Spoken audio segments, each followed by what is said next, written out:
झाड़ू में जब तक बंधन होता है तब तक वह कचरे को साफ करता है। बंधन खुल जाने पर झाड़ू खुद कचरा बन जाता है। इसलिए हमेशा अपनों से बंधे रहिए, क्योंकि अनेकता में ही एकता होती है। श्री कृष्ण कहते हैं, वो सपने सच नहीं होते जो सोते वक्त देखे जाते हैं। सपने वही सच होते हैं जिनके लिए आप सोना ही छोड़ देते हैं। नींद तो बचपन में आती थी, अब तो बस थक कर सो जाते हैं। जो कल था उसे भूल कर तो देखो, जो आज है उसे जी कर तो देखो। आने वाला पल खुद चलकर आएगा, कोशिश करके तो देखो। पछतावा अतीत नहीं बदल सकता और चिंता भविष्य नहीं संभाल सकती। इसलिए वर्तमान का आनंद लेना ही जीवन का सच्चा सुख है। स्वार्थ छोड़ दो तो शरीर को फायदा, विवाद छोड़ दो तो संबंधों को फायदा। उसी तरह व्यर्थ चिंता छोड़ दो तो जीवन को फायदा। हमें हर संबंध को समय देना चाहिए, क्योंकि कल क्या पता हमारे पास समय हो पर संबंध ना हो। कोशिश कर रहा हूँ कि कोई मुझसे ना रूठे, जिंदगी में अपनों का साथ ना छूटे। कोई तारीफ करे तो तुरंत नाचने मत लग जाना। याद रखिए, तारीफ के पुल के नीचे मतलब की नदी बहती है। समस्याएं हमारे जीवन में बिना किसी वजह के नहीं आती। उनका आना एक इशारा है कि हमें अपने जीवन में कुछ बदलना है। जिंदगी की सबसे अच्छी बात ये है कि हमेशा नहीं रहने वाली। ये एक उम्र के बाद सभी को समझ में आने लगती है कि दिन अच्छे हों या बुरे, दोनों बीत जाते हैं। जिंदगी के कुछ अध्याय ऐसे होते हैं जिन्हें आज नहीं तो कल बंद होना ही है। इसलिए जो आज आपके लिए है ही नहीं, उन्हें जबरदस्ती पकड़ने से क्या। भले ही जीवन भर अकेले रहना, लेकिन जबरदस्ती किसी से रिश्ता निभाने की जिद मत करना। हिसाब रखो, आजकल लोग जल्दी पूछ लेंगे कि तुमने क्या किया है हमारे लिए। चाहे कोई भी व्यक्ति कितना भी बुरा हो, उसमें कोई ना कोई गुण अवश्य होता है। हाल पूछ लेने से कौन सा हाल ठीक हो जाता है। बस तसल्ली हो जाती है कि इस भीड़ भरी दुनिया में कोई आपका भी है। अगर बुरी मानसिकता वाले लोग सिर्फ समझाने से हर बात को समझ जाते, तो श्री कृष्ण कभी महाभारत होने ही नहीं देते।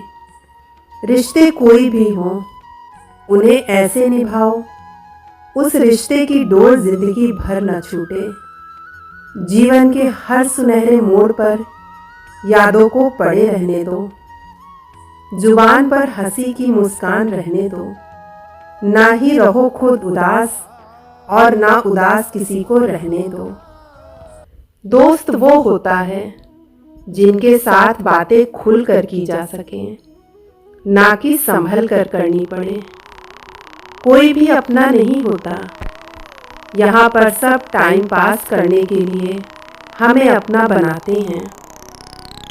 लोग हमेशा उसे खोने से डरते हैं जो उनका होता ही नहीं है। जिंदगी में आप चाहे 10 बार फेल हो जाओ या 100 बार फेल हो जाओ, बस कसम खा लो, अपने जीवन में आम आदमी बनकर नहीं जीना है। प्रेम दुर्लभ है, उसे पकड़ कर रखो। और वही क्रोध बहुत खराब है, उसे दबा कर रखो।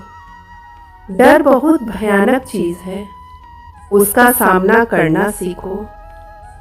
टेंशन, डिप्रेशन, बेचैनी इंसान को तभी होती है जब वो खुद के लिए कम और दूसरों के लिए ज़्यादा सोचता है। संयम रखना दुनिया के सामने रोने से कई गुना बेहतर है। लोग कहते हैं दर्द बताने से कम होता है, मगर यहाँ जिसे भी अपना दर्द बताओ वही लोग मज़े लेते हैं। सबको अच्छा समझ लेना बस यही बुरी आदत है मेरी। आपके पास बस पैसा होना चाहिए, क्योंकि यहाँ भावनाओं की कोई कदर नहीं है। जीवन की सबसे बड़ी खुशी उस काम को करने में है जिसे लोग कहते हैं आप नहीं कर सकते। मुझे परवाह नहीं है कि लोग क्या कहते हैं। मुझे नजरें खुद से मिलानी है, लोगों से नहीं। जो मंजिल को पाने की चाहत रखते हैं वो समुद्र पर भी पत्थरों के पुल बना देते हैं। जीत और हार आपकी सोच पर निर्भर करती है। मान लो तो हार होगी, ठान लो तो जीत होगी।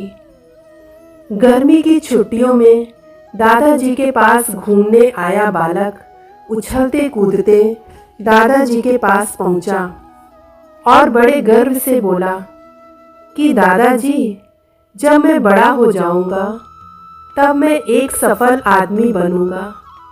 क्या आप सफल होने के कुछ उपाय बता सकते हैं? दादाजी हाँ में सिर हिला दिए और बिना कुछ कहे लड़के का हाथ पकड़ा और उसे करीब की पौधशाला ले गए। वहां जाकर दादाजी ने 2 छोटे छोटे पौधे खरीदे और घर वापस आ गए।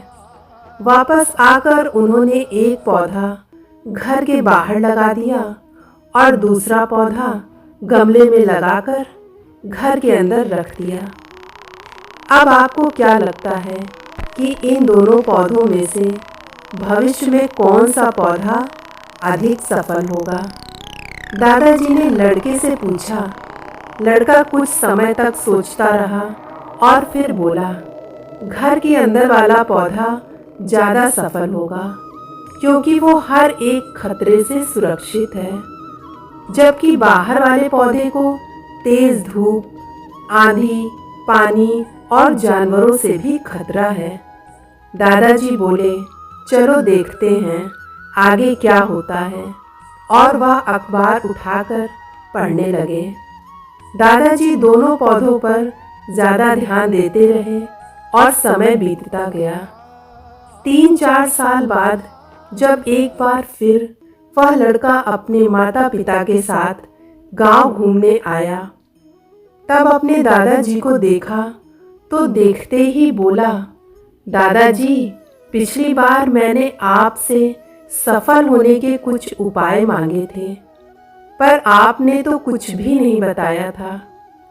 पर इस बार आपको कुछ बताना ही होगा। दादाजी मुस्कुराए और लड़के को उस जगह ले गए जहां उन्होंने गमले में पौधा लगाया था। अब वह पौधा एक पेड़ में बदल चुका था।